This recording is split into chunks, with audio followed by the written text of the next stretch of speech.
Hello, my name's Phil and I work for the Consumer Services Department at the Hozelock head office in Birmingham. With over 50 years horticultural expertise, we at Hozelock understand the rewards of gardening and want to help you to get the best from your garden. Okay, well in this video I'm going to show you how to change the diaphragm assembly on the Hozelock 320 and the Hozelock 640 air pump. The procedure is exactly the same for both air pumps, except that the 640 has two diaphragm assemblies and the 320 only has one. But the procedure to remove and reinstall the diaphragm assembly is exactly the same. So I'm going to show you the actual method of doing that on the largest 640 air pump. So before we start any work on servicing the air pump, first thing to make sure is that we've disconnected it from the mains, which we've done here. And the second point is, just for safety reasons, I'm wearing protective gloves just to make sure that I don't come into contact with anything that's been in contact with the pond water. So I'm just wearing a pair of gloves just to protect my hands. To change the diaphragm, what we need to do first is turn the air pump so that the base is facing upwards.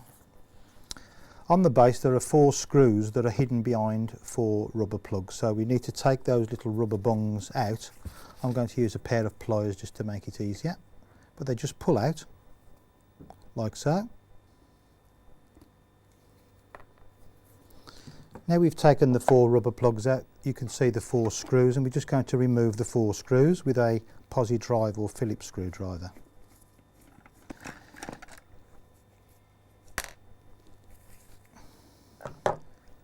So we've taken the 4 screws out, and then we can just separate the top half of the air pump from the bottom.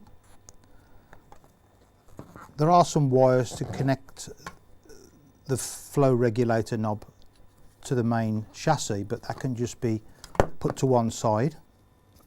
And here you can see the 2 diaphragms that supply the air. Now when you buy the service kit for the 320, you'll buy 1 air diaphragm set, and for the 640 obviously you need to buy 2. To change the diaphragm assembly, there's no wiring that needs to be disconnected or anything like that inside the pump. What you need to do is remove the 3 securing screws like so. If you remove the one on its own at the top, you'll find that's quite a long screw, so that's best to be removed first.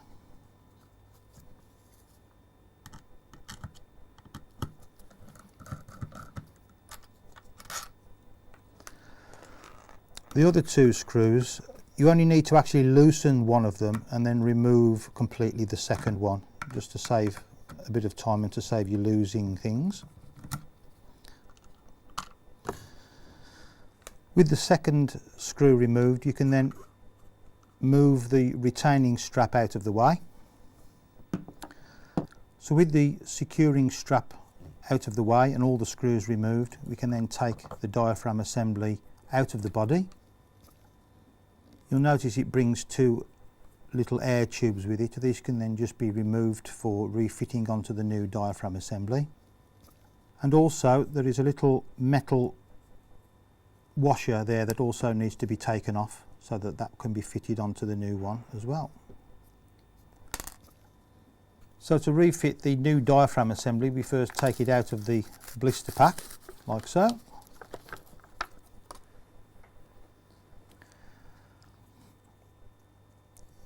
So with the new diaphragm assembly taken out of the blister, we need to refit the little metal washer back onto the diaphragm in the position that it came off on the previous one.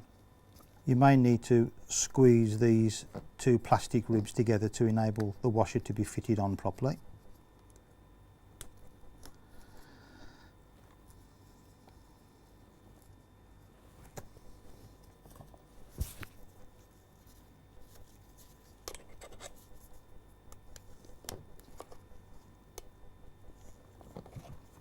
So we've now refitted the little metal washer onto the diaphragm assembly, and we're going to fit now the 2 air tubes onto the 2 outlets at the front of the assembly like so.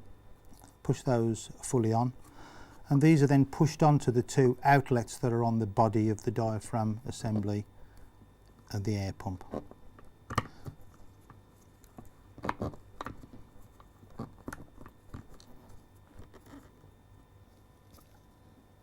We locate the diaphragm assembly back into the body and we refit the securing screw at the top like so.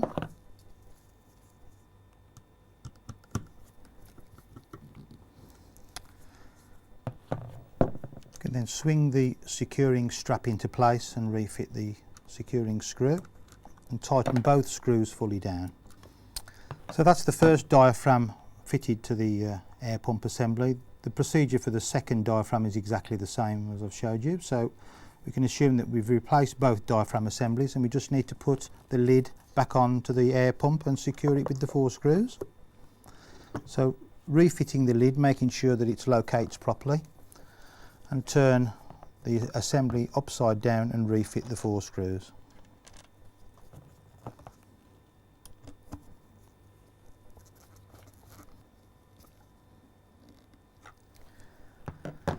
With the 4 screws now retightened, we can just refit the cover plugs by just pushing them into the holes.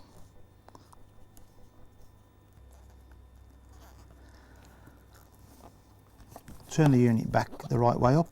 So that's it, that completes the installation of a new diaphragm into the 640 air pump, and as I say, the 320 is exactly the same except that there's just 1 diaphragm instead of 2.